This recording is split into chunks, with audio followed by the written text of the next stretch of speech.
Bueno, vamos a continuar con esta última conferencia, mesa de trabajo sobre pues esta mañana temática que tenemos básicamente sobre la información, la ciencia de la información y la tecnología. Y pues me da mucho gusto que nos acompañe el doctor Sergio Octavio Contreras Padilla y bueno, voy a leer una breve reseña de él. Él es licenciado en masivos de comunicación por la Universidad Autónoma de Aguascalientes, maestro en comunicación y televisión educativa por la Universidad Autónoma de Durango, maestro en sociedad de la información y el conocimiento por la Universidad Oberta de Cataluña, diplomado en estudios avanzados por la Universidad Oberta de Cataluña y bueno, doctor en ciencia política por la Universidad Autónoma de Zacatecas, convención honorífica. Aquí tuvimos el gusto de conocerlo y yo recuerdo que todas sus intervenciones en los avances para mí eran muy interesantes para alguien que era pues tan neófito como sigo siendo hoy sobre este tipo de temas. Sus áreas de interés son la comunicación política, participación y redes digitales, acción colectiva vía Internet, percepción política de los cibernautas, estudios de opinión pública en ambientes digitales y nuevas tecnologías de la comunicación y teorías de la comunicación. Bueno, yo creo que cerramos hoy con un broche de oro como digo, este día temático que hemos dedicado a estas nuevas tecnologías, pues que ya forman parte de nuestro mundo, de nuestra vida diaria y que vamos a tener que convivir con ellas. Hoy lo comentábamos unos compañeros al llegar, que ahí está la inteligencia artificial y cada vez va a ir a más y tenemos que ver la forma pues de compaginar. Hay que dar mucha importancia a lo que decía el primer ponente de la ética profesional de todos. Su conferencia la ha titulado Disrupción democrática, algoritmos, polarización y el futuro de la esfera pública. Antes de que comience, por cierto, quiero también significar que actualmente se haya dando un diplomado en la Unidad Académica de Ciencia Política, en la que también vamos a participar algunos maestros y en la que pues estamos seguros que será muy exitoso el diplomado. Y bueno, sin más, le vamos a solicitar a Sergio, al doctor Sergio Octavio, su presentación. Gracias. Muchas gracias, doctor Luis Rubio. Bueno, antes que nada, un agradecimiento a todas las doctoras y doctores por haberme invitado a tener esta, más que una conferencia, es esta exposición de ideas muy generales sobre cosas que yo he trabajado en los últimos 25 años y que he visto y he practicado porque también he estado inmerso en estas prácticas tecnológicas y sociales que de alguna otra manera van redefiniendo muchas cosas y que en las exposiciones anteriores del día de hoy nos han visibilizado, nos han abierto en primer lugar el terreno sobre cómo estas tecnologías, y en específico desde la inteligencia artificial, pues están modificando un poco el campo educativo. Y en la segunda exposición, muy interesante sobre cómo estos desarrollos de plataformas que ofrecen servicios de transporte también nos hacen pensar y ver de una forma diferente este servicio y la forma en la cual se desarrolla el trabajo con un estudio empírico muy interesante. Entonces, bueno, yo voy a tratar de hacer unas reflexiones de una manera macro a lo micro sobre lo que tiene que ver estas implicaciones tecnológicas desde la política, ¿no? Pero sin traicionar mis principios, que son la comunicación, porque al final de cuentas, y algo que tal vez no visibilizamos, es que estas tecnologías son tecnologías que parten del cambio comunicativo. Eh, Eso lo explicó el primer ponente cuando mostró las gráficas de los usos que había, bueno, que cada año hace el INEGI con esta encuesta de las tecnologías en los hogares mexicanos. Es decir, la mayoría de las tecnologías, de estas nuevas tecnologías, tienen esa línea de corte que es la comunicación. Es decir, transitan por la comunicación. Por eso la inteligencia artificial genera grandes modelos de lenguaje, porque al final de cuentas las palabras que conforman frases y textos no son más que, digamos, la referencia comunicativa de los humanos para comunicarnos con nosotros. Entonces, el cambio profundo de estas tecnologías está en la forma en la cual nos comunicamos, es decir, interactuamos, ¿no? Los unos con los otros. Por eso, muchos autores desde hace aproximadamente unos 30 años han tratado de afirmar que estas tecnologías en el fondo no son más que una revolución tecnológica. Y eso es lo que estamos viendo. Es decir, ya estas tecnologías que empezaron en las computadoras y en universidades para conectar a profesores e investigadores e intercambiar información, ya las encontramos en todos lados. Absolutamente en todos lados. Están en todas las esferas, en la esfera política, que es lo que vamos a ver ahorita. Están en la educación, están en el trabajo, están en la convivencia infantil, están en las guarderías, están en el ocio, en el entretenimiento, en el fútbol. En todos lados ya están, en el crimen organizado. En todos lados ya están estas tecnologías utilizándose para muchos fines, ¿no? Entonces, bueno, voy a empezar esta pequeña exposición abriendo, primero, tratando de explicar un poco el tema, ¿no? Que tiene que ver con esta disrupción o esta ruptura democrática.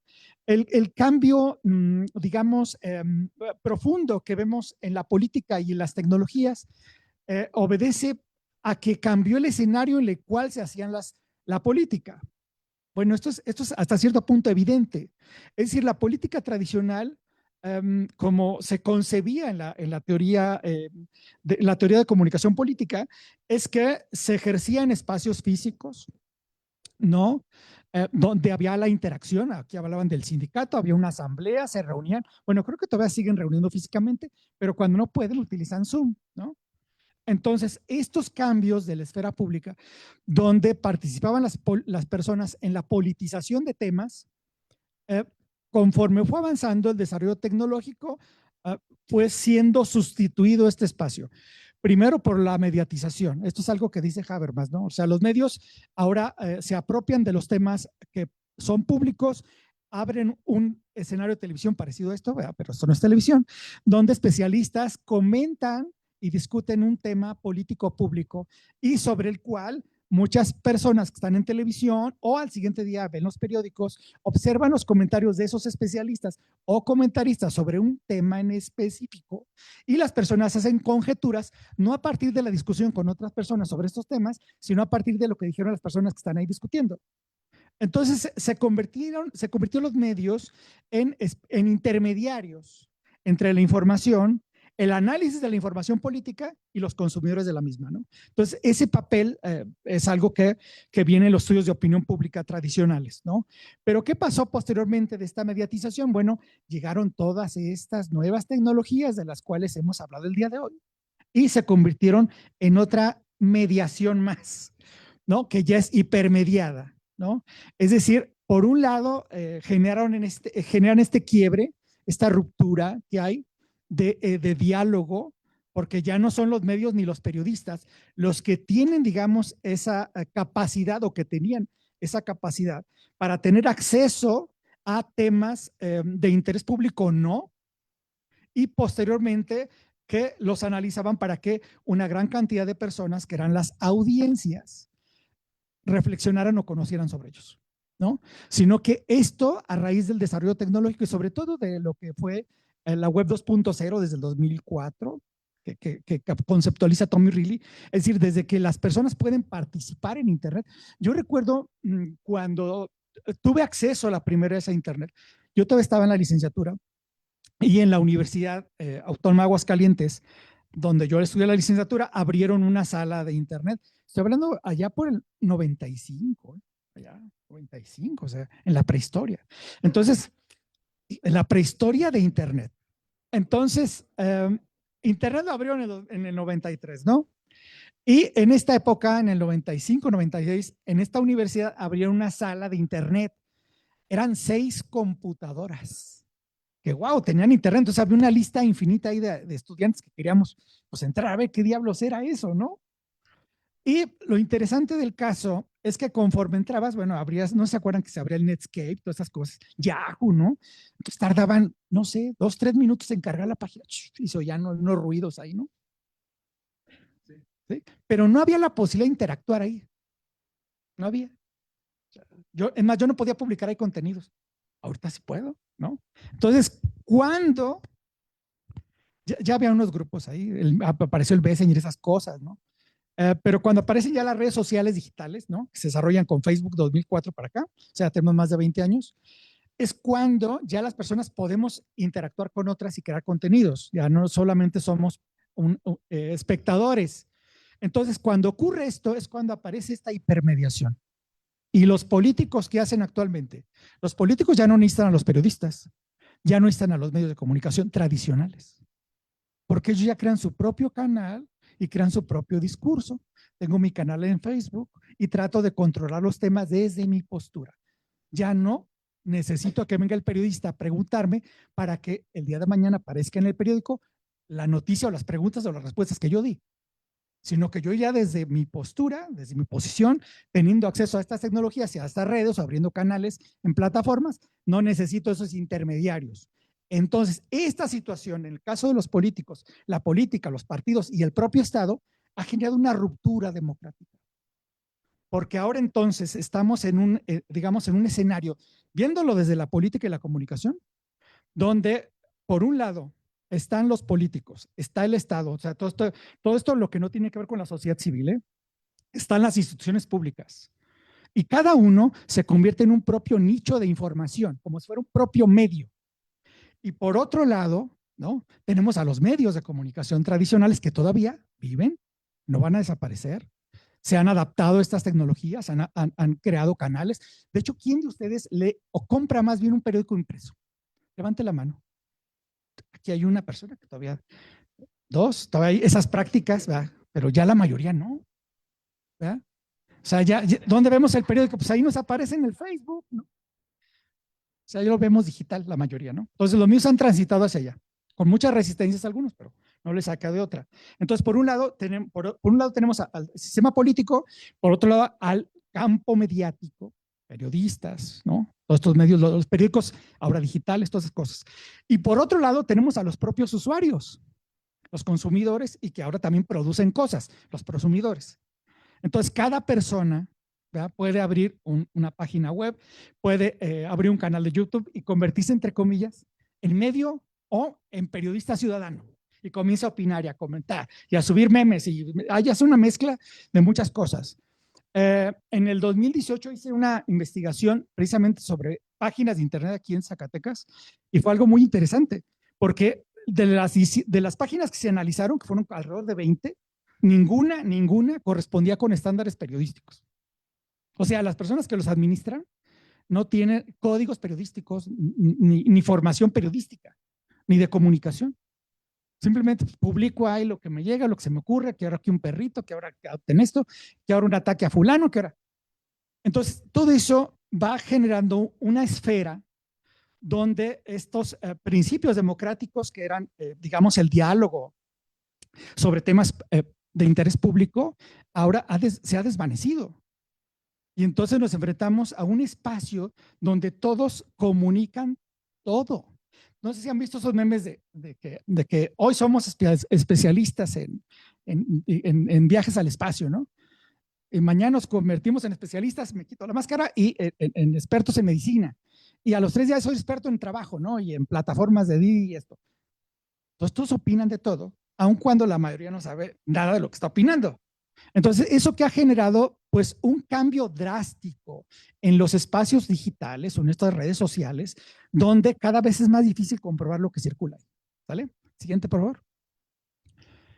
Entonces, ¿qué ha generado este cambio específico que está pasando en estos espacios digitales? Por un lado, y hablándolo desde la política, por un lado, la tecnopolítica. ¿Y esto qué es? No es más que el uso de estos artefactos desde el teléfono móvil, la computadora, las redes sociales, la inteligencia artificial, con fines políticos. Eso es uno. Y la otra tiene que ver con los algoritmos, que son una estructura tecnológica creada por las propias empresas, como Meta, que desarrolla, es propietaria de Facebook, de Instagram o de WhatsApp, que tiene sus propios códigos que crean las propias empresas para obtener determinados beneficios. Para eso son los algoritmos, que sobre todo son beneficios, hablando del capitalismo, que es lo que estaba en la presentación anterior, son beneficios sobre todo económicos, ¿no? Entonces, por ejemplo, un algoritmo de Facebook. No sé si se han fijado que en los últimos años, cuando ustedes entran a Facebook, como que ya desaparecieron sus amigos. O sea, ya nada más veo cosas como de 20 personas. Yo ayer hice ese ejercicio, entonces me metí a ver a una maestra que es mi amiga de hace muchos años ahí, pero yo tengo años que no la veo, ¿no? Y dije, sí, todavía existe, o sea, y publicó cosas, o sea, todavía publica cosas. Pero ¿por qué no me aparece? Por el algoritmo que creó Facebook, donde nada más puedes ver a las 25 personas que les das más like. Los demás ya no aparecen. Aun cuando tengas 5,000 amigos, pues nada más ve lo que publican y comparten 25. Entonces, estas decisiones algorítmicas, como mencionaron en las dos ponencias anteriores, carecen de transparencia. Es decir, los usuarios no sabemos cómo están configurados estas herramientas tecnológicas ni qué fin tienen. Y no lo vamos a saber hasta cierto punto, aun cuando hay una gran exigencia y, por ejemplo, la aprobación de leyes en Francia, en Alemania, en la Unión Europea. Ayer no sé si vieron este tema también China ya anda en esto, de tratar de que las empresas nos digan, bueno, estos algoritmos que estás diseñando, cómo funcionan o qué utilidad tienen, qué recolectan de mí. Porque al final de cuentas, esos algoritmos, como vamos a ver más adelante, van a tener impactos profundos en las prácticas de las personas, ¿no? Ejemplo, o sea, bueno, si tienen Spotify, entran a Spotify, ¿va? Y de repente entran a ver, no sé, pues déjame escuchar un corrido del Peso Pluma, ¿no? Entonces ya escucho el corrido y de repente me empiezan a aparecer artistas de narcocorridos, así como sugerencias, ¿no? Y pues, nomás era para oírlo, pero a mí no me gusta esa música, ¿no? Entonces apagan el teléfono. Es un ejemplo. Es un ejemplo. Entonces, al siguiente día prendo el teléfono y de repente me aparece un nuevo sencillo de, no sé, de los Tigres del Norte, por ejemplo, ¿no? Entonces, o sea, ¿por qué, no? Son los algoritmos que al final de cuentas comienzan a funcionar a partir de las prácticas que nosotros hacemos. Por eso cuando hagan búsquedas en Google, iba a decir una, cuando hagan búsquedas en Google, borren el caché del navegador o bien díganle que no lo rastree o configuren para que no vea su ubicación, porque no les empieza a hacer promociones. Sin embargo, si ustedes pueden engañarlo, por ejemplo, le pueden poner a Google o a Facebook que ustedes están en Cancún y entonces que les aparezca 2, 3 paginitas de viajes o de turismo de Cancún, le dan me gusta, me gusta, me gusta y ya con eso. Y el algoritmo les va a empezar a pasar puras información de Cancún, aunque ustedes estén aquí en la Zacatecana, ¿no? Que es muy diferente a ver la playa ahí en Tulum, ¿verdad? Ok, siguiente, por favor. Y bueno, ¿qué ha pasado aquí con los algoritmos? El problema que hay desde lo político es que los algoritmos comienzan a recolectar una gran cantidad de datos de la vida humana, de la vida de los seres humanos. Y a partir de estos datos comienzan a presentarnos resultados que las propias empresas programan para que los algoritmos nos presenten. Entonces, aquí esto, si se fijan, está fuera de toda autonomía del usuario o del humano. Nosotros no podemos, la única alternativa sería hackeando estas plataformas para evitar, digamos, que obtengan esta información nuestra, ¿no? Entonces, este es un ejemplo hablaban en días pasados del colonialismo, también esto es colonialismo a través capitalista, a través de las prácticas humanas. Entonces, al final de cuentas, los usuarios terminan haciendo en gran medida o orientando sus prácticas a lo que el algoritmo y las plataformas quieren, no a lo que nosotros queremos, ¿no? Siguiente, por favor. Ok, aquí hay varias formas en las cuales se puede recolectar esto. Primero, el caso del tema de la personalización, que ha sido muy estudiado también en las áreas de comunicación, con filtros de contenido. Es decir, los filtros de contenido, de alguna otra manera, evitan que las personas vean aquello que no quieren ver. Entonces, si yo le voy a la América, por ejemplo, en filtro de contenido, no me va a aparecer ahí el Chivas. Es un ejemplo, ¿no? Es un ejemplo. Yo no le voy a la América, yo soy Puma. Dos, los feeds personalizados, le estamos dando al scroll, ¿no? Y se va personalizando. Es decir, cada red social se va adaptando el algoritmo a lo que yo quiero. Entonces, ¿esto a qué nos lleva? A un gran problema, desde lo político a un sesgo informativo. ¿Por qué? Porque aparecen burbujas comunicativas, es decir, espacios donde confirman lo que yo creo, lo que yo pienso, nada más. Y por otro lado, cámaras de eco. Es decir, si yo pertenezco a una comunidad, por ejemplo, a un grupo en Facebook o en WhatsApp, también ocurre, ¿verdad? Vamos a excluir a aquellos que piensen en contra de mí. Pues, por lo general los vamos marginando. Al final de cuentas ya ni publica nada o a lo mejor hasta se salen del grupo, porque o no se les toma en cuenta o se les ataca. Entonces, el gran problema del algoritmo es que lo único que está haciendo es reafirmando lo que nosotros creemos, pero dejando de lado aquellas posturas políticas que difieren de la nuestra. ¿Sí? Siguiente, por favor. Ok, ¿y por qué se ha generado esto? Bueno, aquí hay varios autores que explican que el problema radica en esta lucha por la narrativa o el contenido. Algo que hay que dejar muy claro, es que en el campo de la política termina apropiándose de todas aquellas herramientas mediáticas o de comunicación que usan las personas. Y así ocurrió con el periódico, con el libro, con la imprenta. Al final fueron, digamos, tecnologías que terminaron politizadas y no nacieron así. Entonces, Internet también se ha convertido en un espacio politizado. Las redes sociales se han convertido en un espacio politizado. Y ahora, ¿qué dice la ciencia política de esto? Pues que la política no es más que un espacio de conflicto, de lucha, un espacio de poder. Y entonces estos espacios se han convertido en un escenario de crisis y de luchas entre muchos grupos, muchos intereses, ¿no?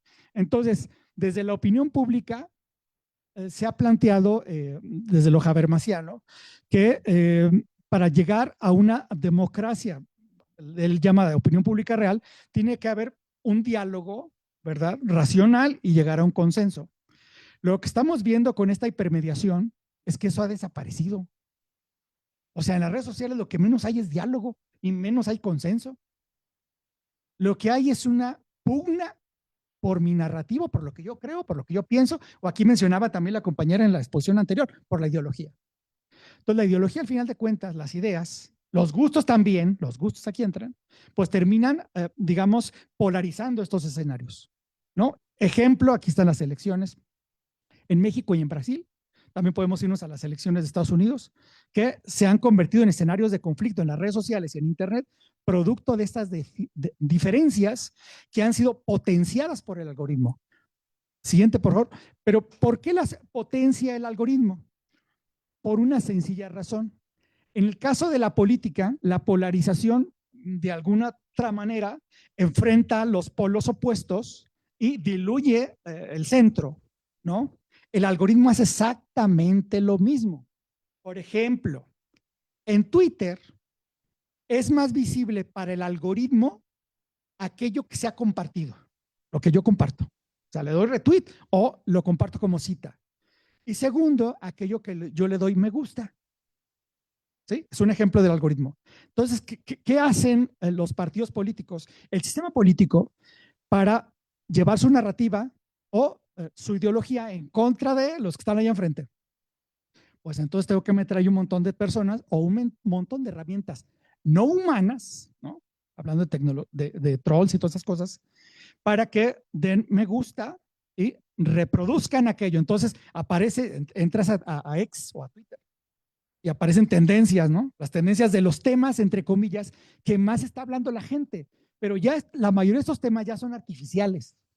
Bueno, hay empresas que le venden a compañías, por ejemplo, a la leche Lala o a empresas como Kia, automotriz, le venden paquetes, ¿no? O sea, yo te puedo poner en tendencia tu producto, haz un hashtag, pero pues te va a cobrar, te voy a cobrar 10 millones de pesos. Pero hoy, en Twitter o en X, vas a aparecer al principio. Entonces, se utiliza usuarios falsos, como por ejemplo los bots, para reproducir esto. Entonces, ¿eso qué genera? Genera precisamente la polarización. Entonces, los algoritmos se han convertido en un gravísimo problema y sobre los cuales las propias empresas de tecnología no nos dicen cómo funcionan. Siguiente, por favor. Bueno, aquí hay un ejemplo de cómo funciona un algoritmo. Esto ocurrió en las elecciones de Brasil en el 2018 y 2022, donde se enfrentaron Bolsonaro y Lula da Silva. Los algoritmos, principalmente a través de Facebook y WhatsApp, ¿no? Enfrentaron a los opositores, generaron una división social. Entonces las personas comenzaron a ver su feed, ¿verdad? Y lo que apareciera contenidos que validaban lo que ellos pensaban. Entonces, si decía que el Lula era un corrupto, yo si era, por ejemplo, de derecha, Lula es un corrupto, me empezaron a aparecer aquí noticias, memes, videos por todos lados de que efectivamente me daban la razón de lo que, aun cuando eso a lo mejor no era cierto. Ahorita vamos a ver lo de las noticias falsas. Y las personas entonces validaban sus propias posturas, ¿no? Y rechazaban ideas contrarias. ¿Esto en qué terminó? Pues en una fractura social tremenda, una división que no permitió la comunicación entre los opositores, los que estaban en el poder, y terminó incluso con un problema en la vida real, que fue esta imagen que está acá, que es el asalto a las sedes de los tres poderes en enero de 2023. Entonces, estas cosas, aunque parece que están en nuestra imaginación, ¿verdad? Porque se generan en la mente al final de cuentas, pueden llevar a las personas a la acción. Aquí mencionaban el tema a Charles Tilly, el de la acción colectiva, a la acción colectiva, a la acción física, ¿no? Siguiente, por favor. Y bueno, aquí antes de entrar a este tema, nomás una consideración. En el caso de los estudios sobre la politización de estas tecnologías, hay que aclarar una cosa. Los grupos que comienzan a politizar esto es la sociedad civil. La sociedad civil empieza a utilizar estas herramientas, esas plataformas, para exigir soluciones a problemas sociales al Estado y al gobierno. Así comenzó esto. Y así comienzan estas primeras acciones colectivas en red, ¿no? El gran problema es que el sistema político dijo, oye, nos están atacando por aquí, nos están, pues también voy a hacer lo mismo. Entonces, ahora el sistema político se ha apropiado de estas prácticas que vienen de los movimientos sociales para legitimarse o para atacar a los adversarios. Entonces, para que nos quede ahí. Entonces, a eso me refería con que las nuevas tecnologías o las tecnologías de la comunicación terminan siendo apropiadas por el propio sistema de poder, ¿no? Y bueno, ¿esto qué genera? Genera un campo de desinformación. Es decir, como dice Martín Barbero, lo público cada vez se escenifica en medios lejanos del individuo. Cada vez ocurre en espacios que están distantes físicamente de mí y yo no veo. Entonces aquí mencionaban también ese problema de la participación colectiva del caso de los trabajadores de las plataformas digitales como Dide y Uber. ¿Por qué ocurre eso? Bueno, a mí me ha tocado estudiar ese tema, el tema de las movilizaciones, y lo que descubrimos es lo siguiente. Las personas se pueden comprometer a participar digitalmente. O sea, si quieres que comparta, a ver, pásame, ahorita va. O no, que mandan al grupo, oigan, ayúdenme a vender los boletos, que porque me pidieron en la universidad, no es que comparten el grupo, ¿no? Y empiezan a compartir todos. Sí puedo hacer eso, pero comprarte el boleto le voy a pensar. O, bueno, aquí están convocando el sindicato de maestros, sí, con mucho gusto, me gusta y tal. Pero ir a la marcha con los maestros, pues le voy a pensar. Entonces, podemos participar digitalmente, que es como se le conoce como participación o activismo de sofá, así se le llama, o no. Y la mayoría de la gente participamos activamente en actividades de sofá, ¿no? Desde el sofá, desde la viendo Netflix y mientras estoy participando políticamente aquí, ¿no? Ah, pero de eso, a ir a una carretera y cerrar las casetas, vamos con los agricultores que estaban ahí, de eso hay un abismo a hacerlo físicamente, ¿sale? Bueno, a eso quería nada más puntualizar acá. Entonces, en el caso de la desinformación, digamos que se ha potenciado a partir precisamente del uso de estos algoritmos. Siguiente, por favor.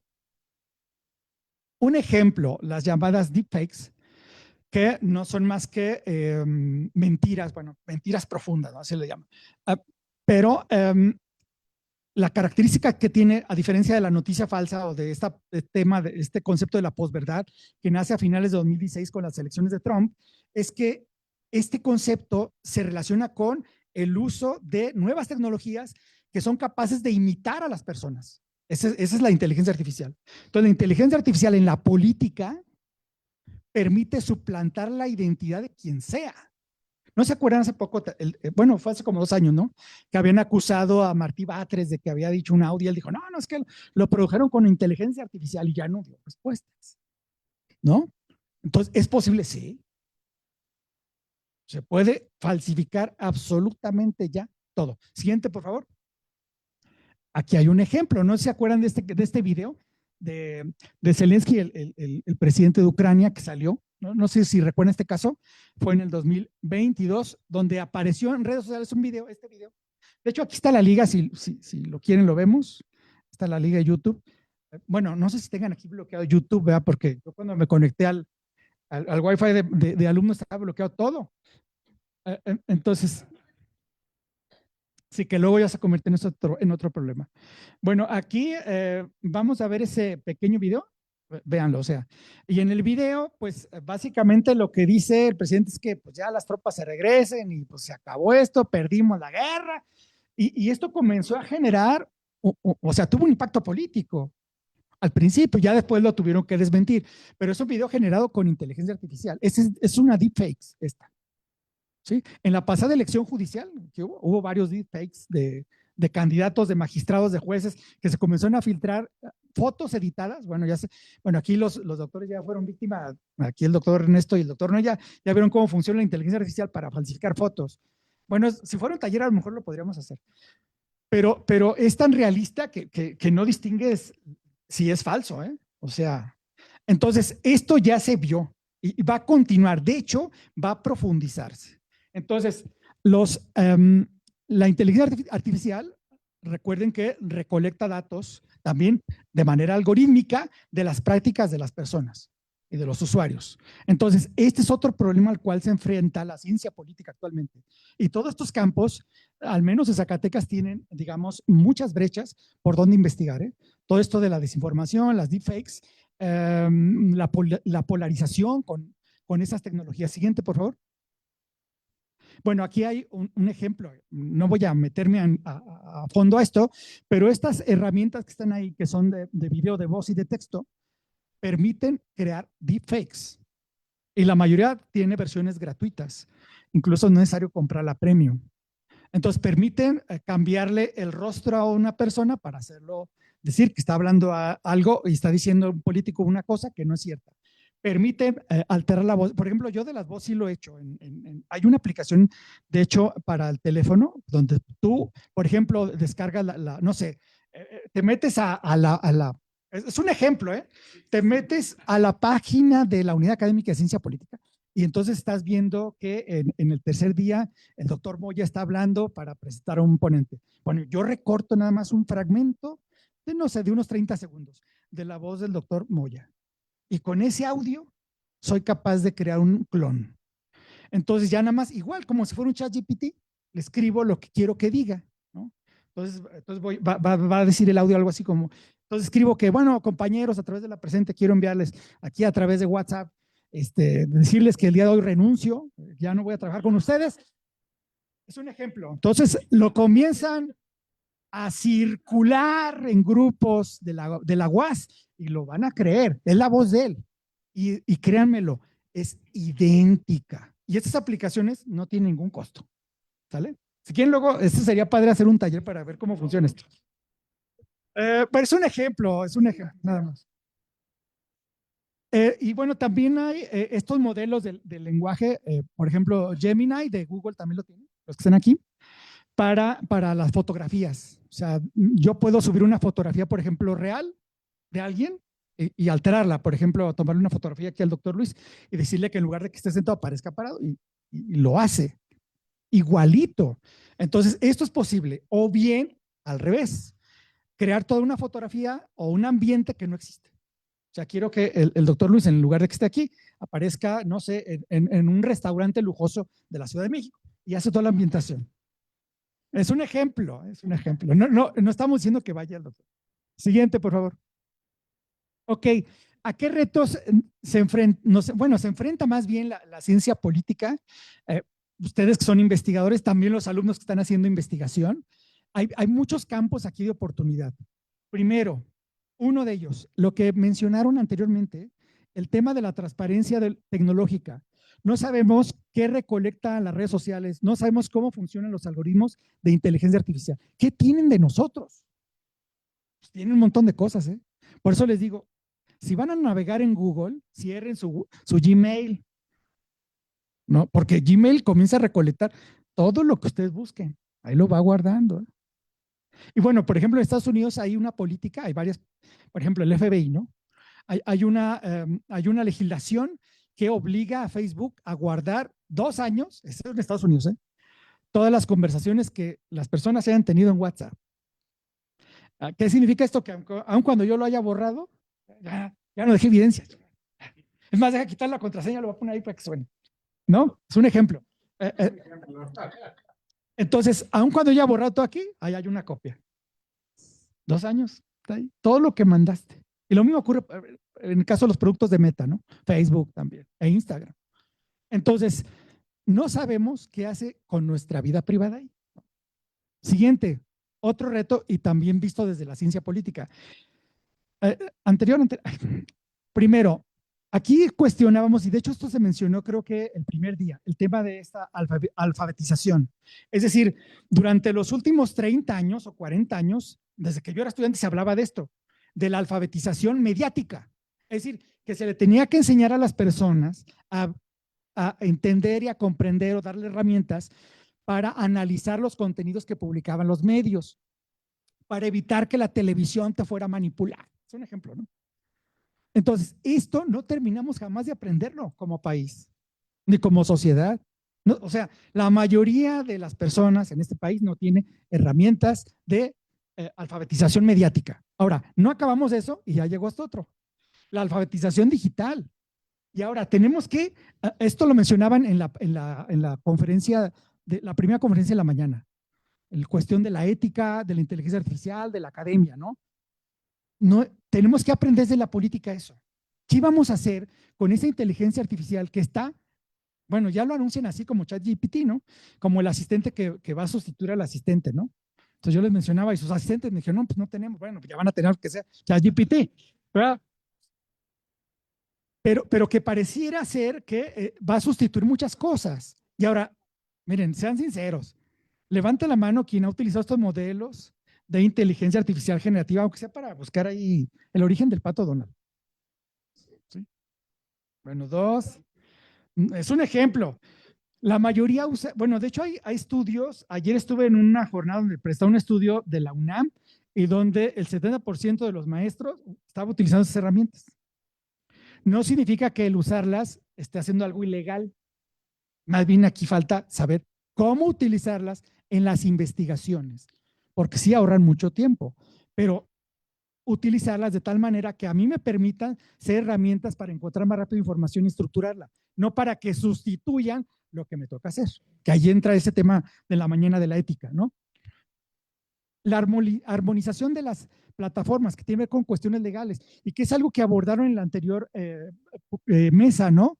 De las plataformas de transporte. Esto, por ejemplo, la semana pasada terminamos una parte de un capítulo de un libro donde analizamos lo que se conoce como políticas, y así le llaman, o normas comunitarias de las redes sociales.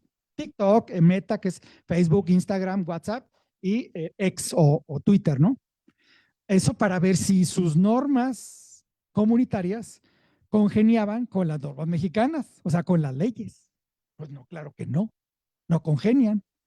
Y estoy hablando específicamente del tema de violencia digital contra las mujeres.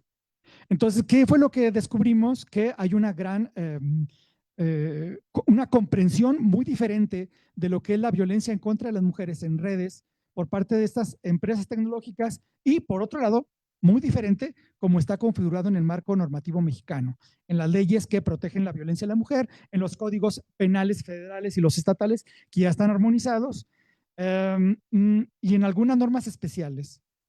Entonces, mientras, por ejemplo, es un ejemplo, nada más es un pequeñito ejemplo, mientras que la ley mexicana establece la reparación del daño para la mujer que ha sido victimizada o sea, ha sido violentada a través de herramientas tecnológicas, por ejemplo, la atención de la víctima, proporcionarle apoyo psicológico, etcétera. Las redes sociales lo dejan abierto. Ahí no tienen nada de reparación. ¿Eh? Incluso mientras la legislación mexicana establece que la eliminación inmediata a partir de, por ejemplo, de la orden de un juez, de un contenido que esté violando la intimidad de una mujer, las redes sociales no. Mientras no demuestres que eso daña o te está dañando a ti como mujer tu vida, no la voy a bajar. Voy a hacer que menos personas la vean, pero ahí está. Porque por encima, eso dicen las normas, ¿eh? Porque por encima de estas acusaciones que estás haciendo está el gran valor de la libertad de expresión. Eso dicen, ¿eh? Entonces, ese es otro campo desde la política que se puede hacer visible. Y por último, bueno, pues recuperar la realidad política.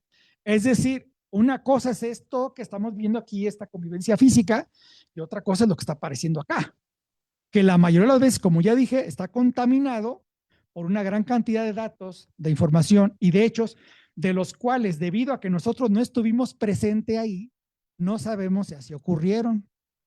No sabemos. ¿Vale? Siguiente, y bueno, creo que ya con esto estoy terminando y cerrando. Espero no haberlos aburrido. Trataré de irme muy rápido porque sé que están cansados, ¿verdad? Y bueno, pues muchas gracias por la invitación.